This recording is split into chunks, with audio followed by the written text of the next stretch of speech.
There he is. We are recording. Hello, Alice. Hi, John. How are you? I'm doing well. How are you doing today?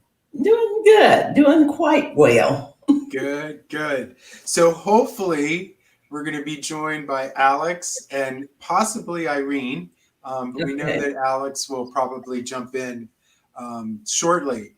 So to kind of kick us off, so last week in our last video, we were talking about black and white thinking and how there are those shades of gray in between. And we actually talked a little bit more about, instead of gray, maybe more of all the colors in between.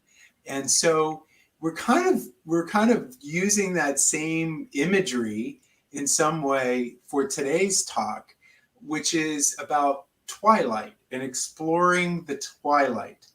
And for people who may not be familiar with that term, that typically twilight is that time after sunset and before sunrise. So once the sun goes down and before the sun goes up. And the idea here is that we're never really in total darkness between those two periods. And that's where we have what we call twilight. And that's when the light is diffused. It's neither dark and it's not, nor is it light. And so we're going to explore that space again. There's Irene. Hello, Hi. Irene. Hi. Hello. So Irene, I was just telling, we were just kicking it off. Alex is going to be joining us, but I was just sharing kind of what twilight means. This time after the sun goes down and before the sun comes up, and that's generally what people believe to be that twilight. But we were talking about how it's neither dark nor light. It's that in-between space. And so we're going to kind of continue to explore this space that we've been talking about. And so kind of to roll it out, I'm curious, I'll start with you, Alice. What are you some of your thoughts around this idea of twilight? Well, to tell the truth, I was kind of struggling with this one because when we talked about it, once we went off screen last week, I was thinking Twilight Zone, a certain space that you're in. And I was thinking we was talking about black or white last week, where you shouldn't just go yes or no, you should explore what was in between. Then I was thinking about Twilight. And for some reason, I went completely opposite. I was thinking, okay, you have Twilight, which should be when you're looking at black or white, if you go in between, you explore all the possibilities. But if you keep going further on the outside, then you get to a point where you're only concerned with your own thinking. And I think I was kind of thinking of that old show, The Twilight Zone. And that was one of my favorite shows. And, it's always some kind of twist to it. And I was thinking, if you explore it black or white and you come in the middle, then there's some possibilities that you can come to a more agreement, maybe. But if you refuse to come in the middle and you start going outside, then you're going farther and farther away from the middle. And that's the way, which is kind of opposite of what you were saying. But that's what was coming to me. And I thought, well, once we get to talking about it and pushing it around, we'll see what happens. So, No, I so appreciate that, because again, this is the reality of us being human. We're looking at things differently, right? yeah. And that's really important, to recognize that we do approach things very differently. It's not kind of the one size fits all. And some thoughts around, these concepts that we're talking about don't always sit the same way for everyone. So I so appreciate your sharing what came up for you. Irene, I'm curious, what are your thoughts around Twilight and what that means to you? I think that somehow our meeting anytime triggers something. So I was thinking about the Twilight all this week. So it's good because it's a self-coaching practice, and the things are happening in this twilight zone that is, to me, the way I live it is that space, that pause in between the two different melodies. For example, I love musical metaphors, um, and it happened to me that I had to recognize that somehow during this space, um, I had some problem with my partner, and it was because some misunderstood from both parts. But the moment I recognize my responsibility, my 100 responsibility in this argument that we had, I changed. And was in this moment of pause when I talked with my trainer, and she said what all this situation is telling, to you, what are telling to you, what this argument is speaking. um, how do you understand your reaction, your way to react? And it was a moment of deep reflection, because was in this pause, in this moment of twilight where colors are not defined, that I became to dive deeper into myself, and I understand that just a small changing in the way I speak with him changed everything. I mean, really everything. And I just was with this sweeter tone of voice. I told him, sorry for that. I react because of this in my soul. This is what happened to me. And he was completely happy that we clarified all things. And I think that this twilight zone is the moment where personally I understand what is going on and the way I project my thing on the reality, so I can move forward, overcome, and create the space of deep shifting. Thank you so much. I'm curious, how did you get yourself into that space that you described to be able to reflect? Because I think for people, it'd be interesting to hear how you get there, how you go there. I do deliberately. I want to go there. I take a deep breath, and I start to ask myself questions. For example, what this reaction is telling about me, uh, what is the meaning that I give to this situation, what is the projection that I make. But to me, I think is becoming easier and easier, not only because of my training, but because um, that it's good, having the training and recognize that you always are a work in progress. It's the fact that I don't judge, that I still project, I still, um, um, I misinterpret sometimes, And this give me the possibility to allow myself to be more open, more curious, and learn more about myself and about the world around me. I want to be there. Thank you. Thank you. So, Alex, hello. Hello, this is me. Yeah, I sneaked in like a ninja and quietly listening to all of you. Yes. So, what are your thoughts, Alex?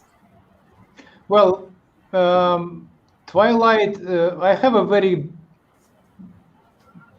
kind of powerful association with the Twilight, and maybe they're not coinciding with the like a true meaning of that word in English. But for me, Twilight is almost some kind of border zone where things are blending, and maybe not blending, but where one perspective or one existence, cease to be, and others are becoming, and vice versa. Like, for example, day and night, we already discussed those extremes. Like, if you would imagine like a day creatures, they have certain particular eyes, they can see during the day, and when the night comes, there are night creatures. They're not able to see during the day. They actually see perfectly well in the nighttime. So when there is a transition, there actually you have opportunity to adjust, something, and be able to enter into the different world, and that zone where you slowly able to adjust, where one world uh, kind of blending and then become another world. That's for me Twilight Zone, and it has many different applications. Like, for example, I remember I used to train. I tried actually to make my dreams conscious. They call it like a lucid dreams, for example. And in order to do that, many years I was trying to make a conscious the zone where you are practically already sleeping, like you are already losing consciousness, but you are training not to lose it. And that's Twilight Zone for me, where you're entering into something which, in the dreams we usually don't have control. But if you are able to practice and do certain things, you actually can enter into that world. And I know there are many people who are controlling and conscious in their dreams. I mean, it's remarkable, very interesting kind of topic. It has a huge implications. So that's what it means for me. I don't know if it makes sense. No, you always, I appreciate it, Alex. Did you bring just that extra, kind of, you want to think about Extra juice. extra juice to the I'm joking. cocktail. Yeah. But yeah, it's fascinating. I mean, one of the things, and I'm thinking about last week, but also now, some of the themes that we continue to talk about. Irene, and this actually picks up what Alice was speaking about last week, and Irene talked about this today. Is this idea of giving ourselves permission and allowing ourselves to go there? And that was, again, I'm trying to connect some of the themes in many of these different talks. We didn't use the word awareness yet, but in some way, once we give ourselves permission, once we allow ourselves to go there, that in some ways is when that awareness is created. And the other thing that I was picking up is this idea of coming from the self. It's from ourselves. We're in our own space. It's almost like we're in some ways in that moment disconnected from that outside world, and we're kind of working within our own energy. When you talked about, Irene talked about breathing too. It's like, how do we calm ourselves down? And Alex, you were talking about kind of going into this zone, this space. And also what I kept thinking about this is the difference between how we respond and react. that for me, when I'm able to go into this space, I'm in a better place to respond from myself, the I. This is how I feel. This is how but I'm responding. I'm not reacting to that situation. And I think that's where oftentimes this black and white thinking, or these two sides, we react. I know that I do. If I'm either or, I'm going to react. If I can get myself in between and take, Alex, last week you talked about that gap. We talked about the space. For me, when I get there, it's about responding. It's about being very intentional. I think I said it intentional. Irene said deliberate. This is a very deliberate and intentional place that we can allow ourselves to be in. So I wanted to share that as well. So now I'm going to go back. So Alice, now that you've heard, I'm curious what's coming up for you now. Okay, now it's completely different. I knew it. I knew Alice is gonna come up now with a new stuff.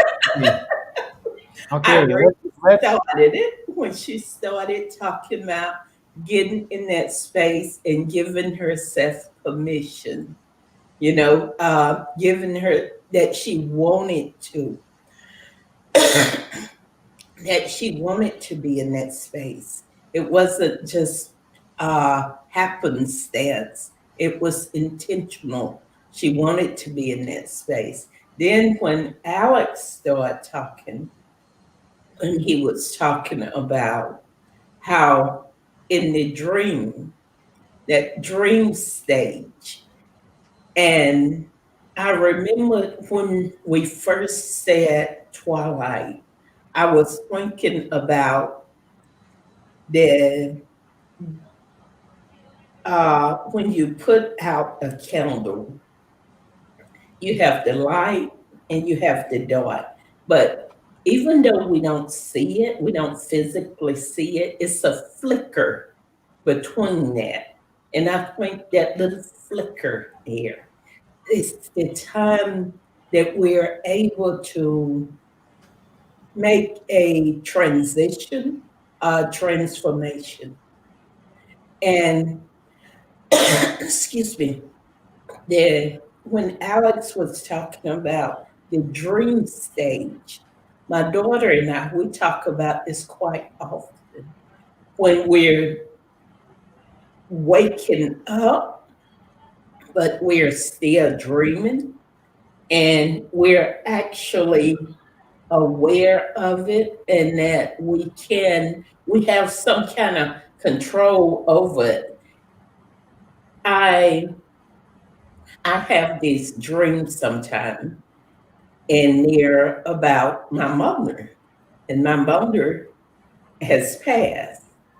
And when I find myself in those dreams and I'm talking to her as if she's alive, somehow I'm able to remember that she's not alive, and I stop the conversation. And I think that's probably one of those Twilight Zone moments. And I think if we have them in our dream, which is subconscious, because I can't control my dreams. But if you have them during your dream, which is subconscious, then we can bring that out, and we can have those twilight moments like Irene was talking about in a conscious way.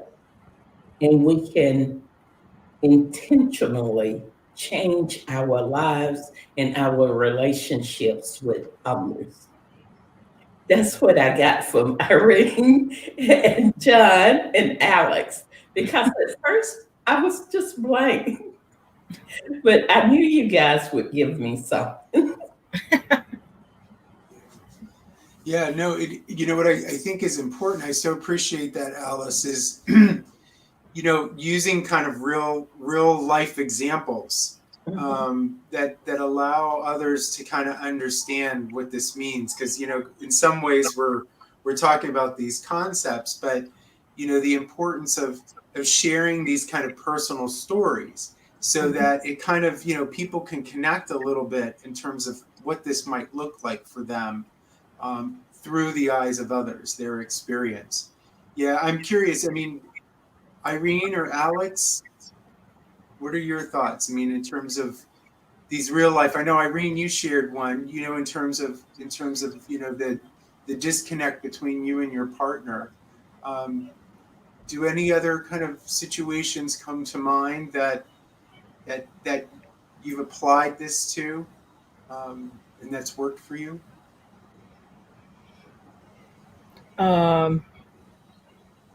I think there are many situations, but was pop up in my mind when I listened to Alex was a very weird dream I had this night. Really weird. And it can be really funny or hilarious because my conscience sometimes is teasing me. I really. So I dreamt that I was naked in the street with the bank check that I have to pay a debt with my old landlord. And I was thinking, and this was my Twilight Zone, why I have to be naked to pay this check? Wow. It's a very high level of consciousness.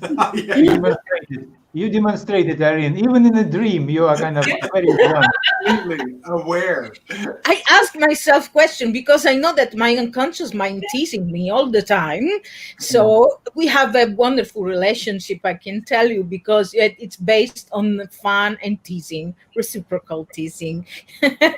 And so I asked help. It was another moment of Twilight, help to a person, say, to a fire worker. I don't know, how do you call it? And I asked him, can you open my house so I can make some clothes and go to pay this check? I was able to ask for help.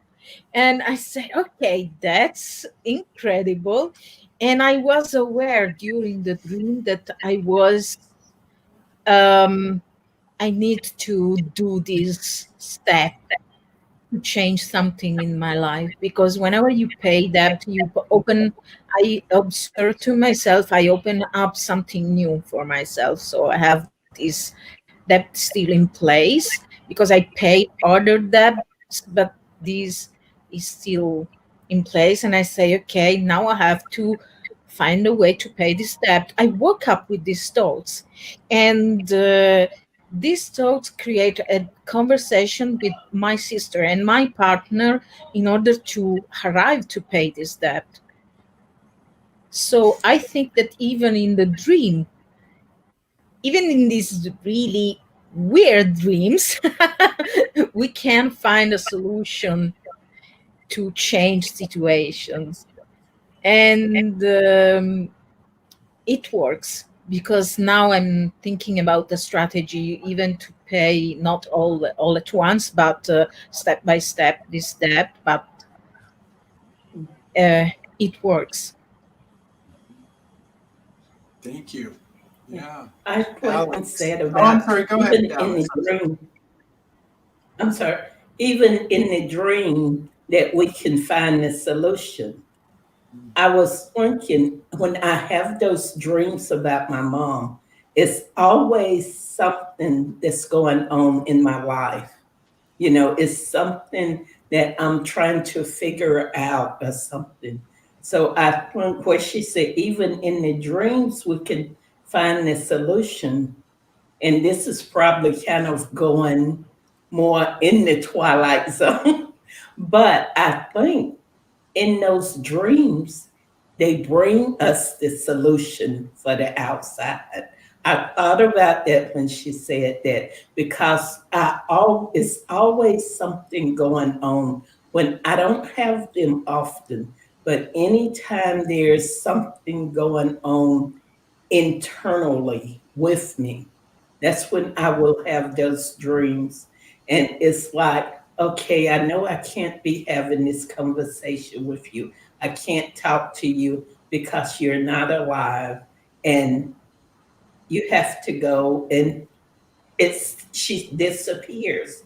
But later on, once I'm awake and I'm thinking, I realize that I never have these dreams unless something internally is going on. Sometime, one time I was ill and I didn't know it, and I had that dream.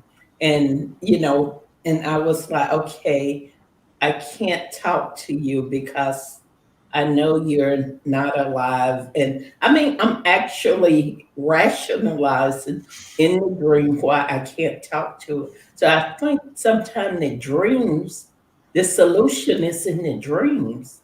And it's some subconscious, some twilight place that we are in that bring us those solutions, those answers, awareness that we can't figure out when we're conscious in at this level. It's a higher level of consciousness. Thank you, Alex. Alex, any thoughts? I don't know even where to start because lots of kind of associations comes from that talk. Because like briefly, I'm gonna just jump kind of. I give some kind of mosaic. Like for example, for years and years, I don't know, like maybe 20 years, I was kind of I created some kind of my own explanation. Yeah, kind of obvious, but nevertheless, because lots of scientific discoveries actually, came to scientists during the dreams, and the explanation is kind of very simple because, in our conscious mind, with our logic, we operate with very very small resources. Literally, we are almost like tiny small calculator, and we are trying to operate with that calculator. And when we are about to try to solve some problem, usually that calculator is never enough, but we think this is the only tool we have. So we are consciously, logically trying to, brainstorm and come up with something. And sometimes scientists are trying for months and years, and then one day, usually when you are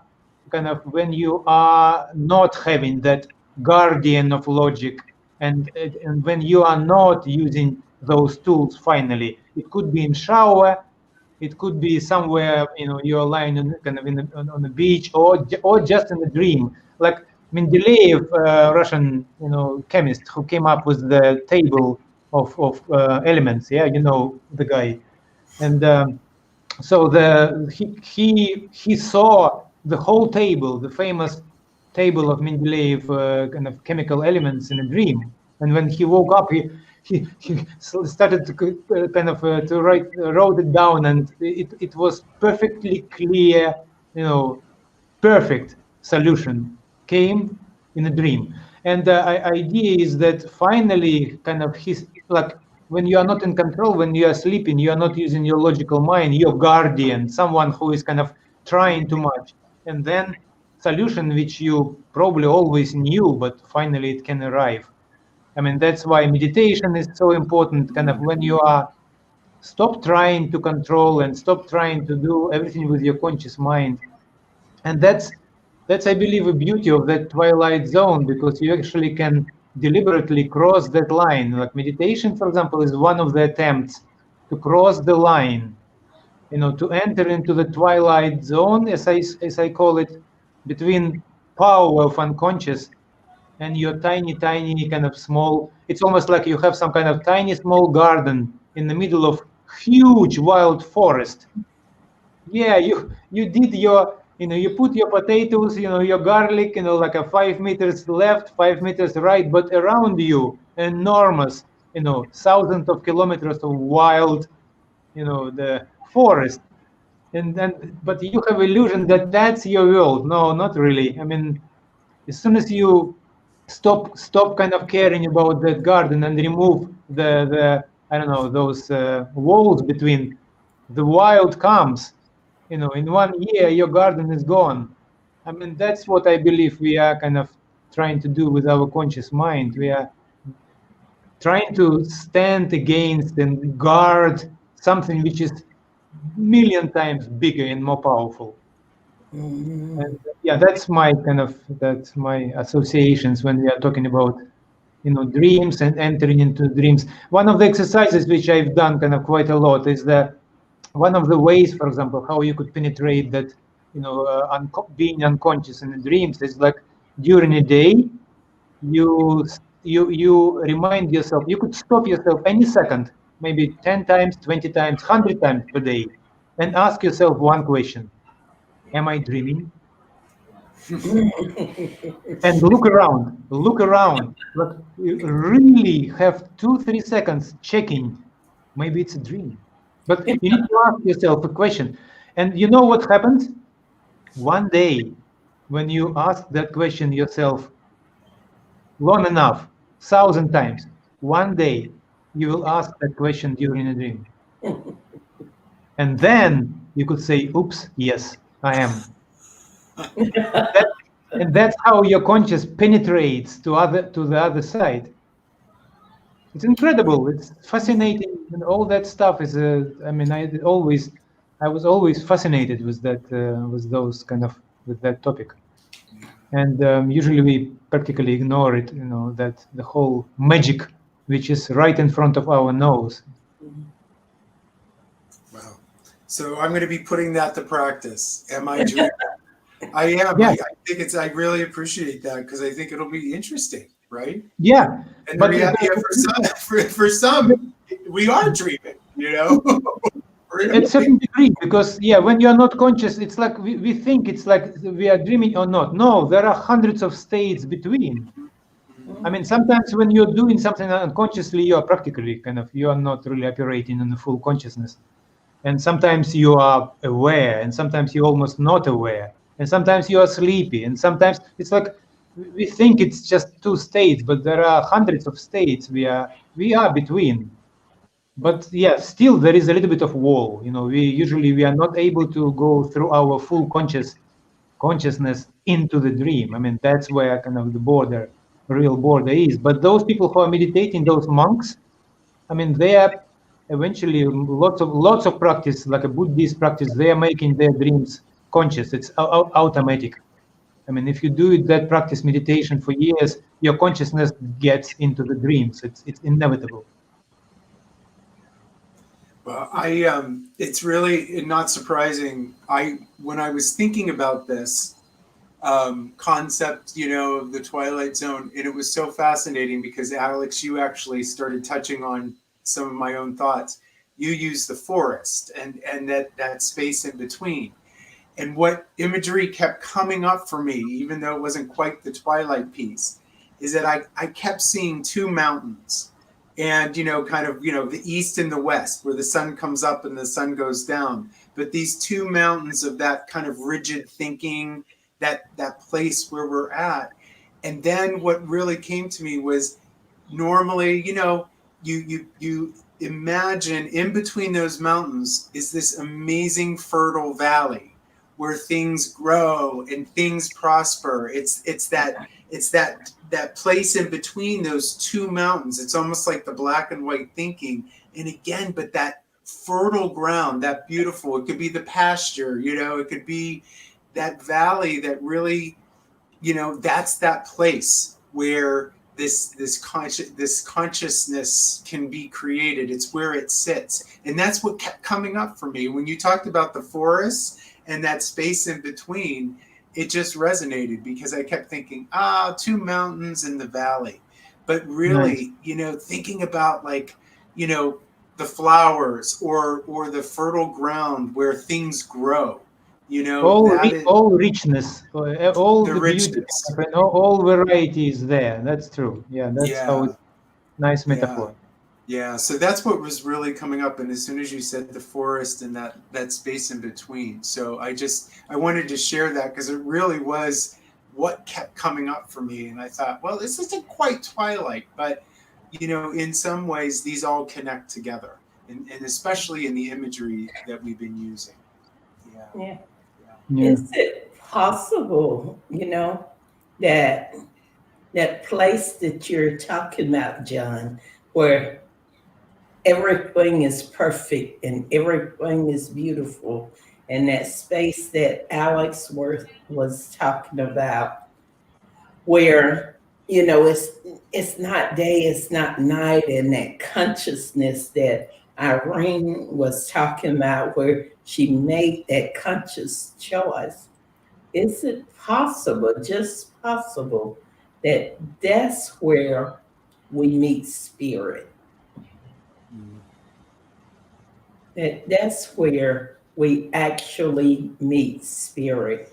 That one thing that we can't define, but that's so powerful that we have no name for, that we have no control over. That one point, that's the point where spirit, of where our soul, at that point, that's where when we connect with that maybe that's where spirit lives. That's because we are always searching for that point to get there. And when we do get a little taste of it, it's like that addiction that we were talking about. We always want more of it. And we all have kind of described a point, where we have been there. And to get to that, I was thinking when everyone listening to what everyone was saying, and I kept thinking, maybe that's the point where spirit show up, where there's no name for it, there's no time for it, there's no space but all space. It's just that ultimate beautiful moment. I believe so, Alice. I mean, I have a little bit different kind of explanation because, I kind of formed it many years ago. But it's kind of coinciding. It's just a matter of terminology and the way you describe it. Because I don't like in my explanation of all those things. It's not like spirit is there. I believe that when we are as a kind of as our attention, or I call it our center.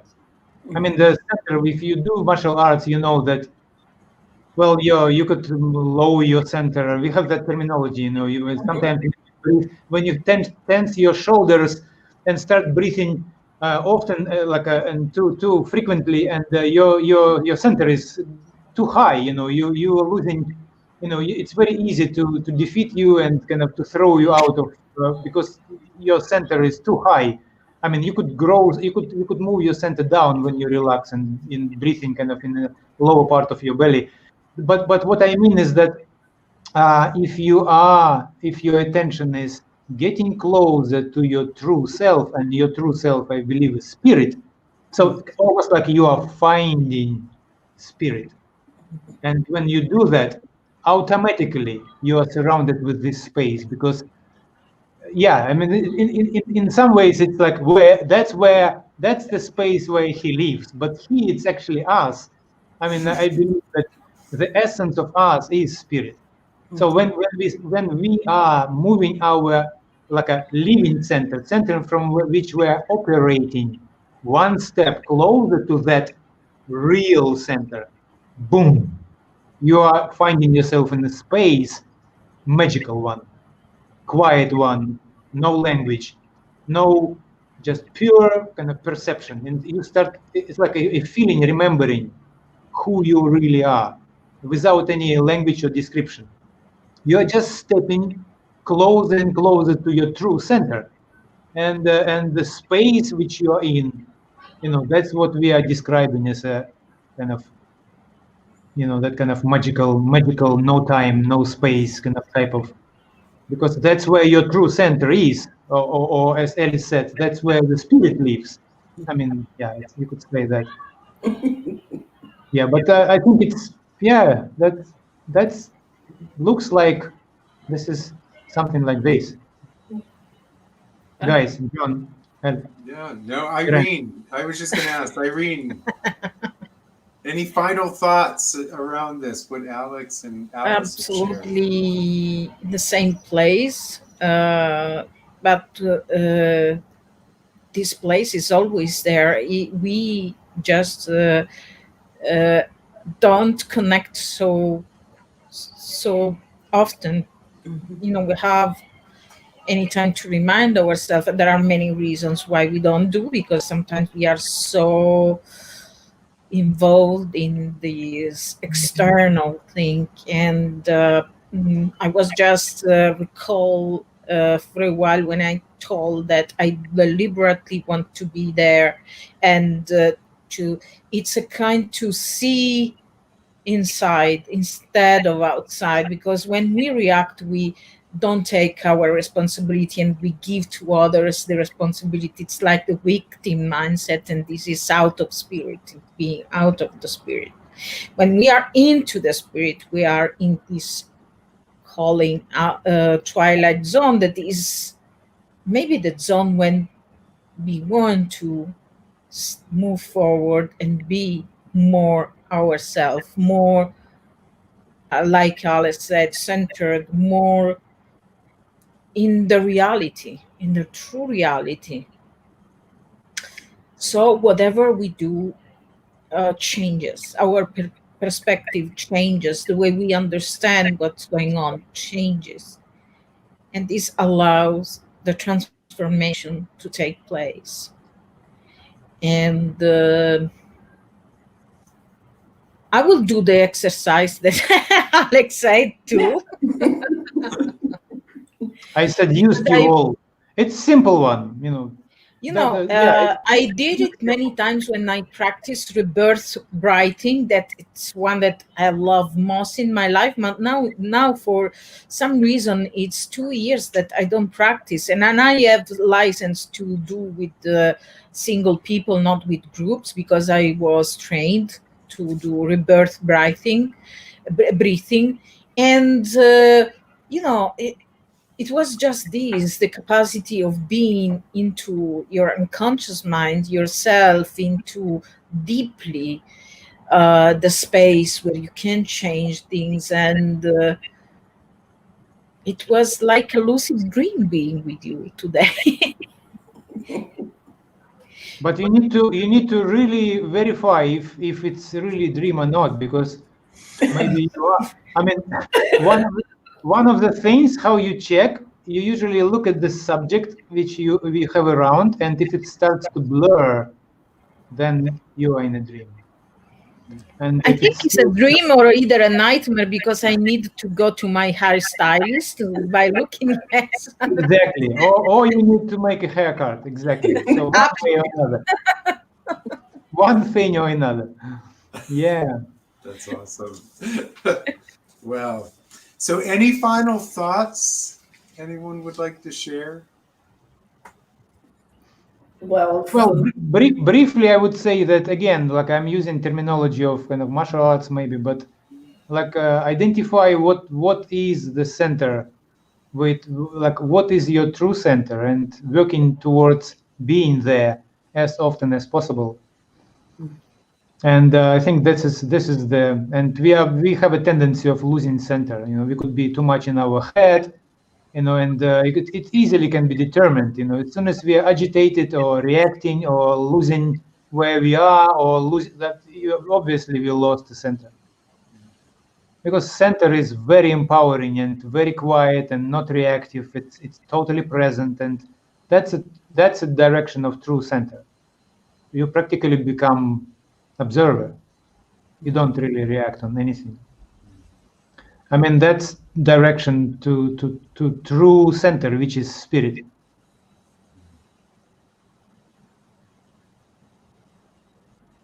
Alice, were you gonna choose?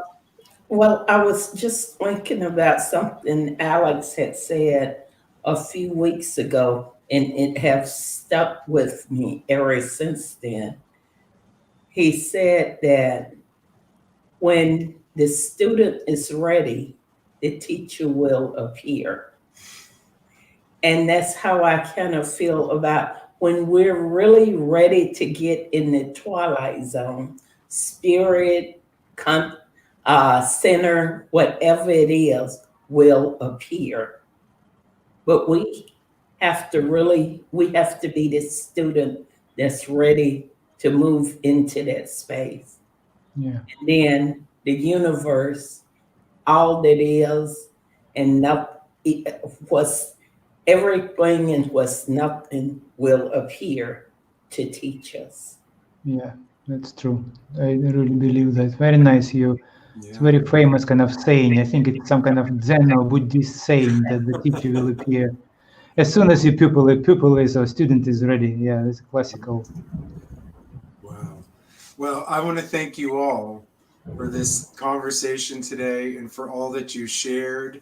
And yeah, just, and I think it goes back to where I started, where we can all kind of see things in a different way, but in the big picture, it all kind of connects together, right? It could be the different language that we use, it could be the different images, but in and of itself, it seems that it all connects together.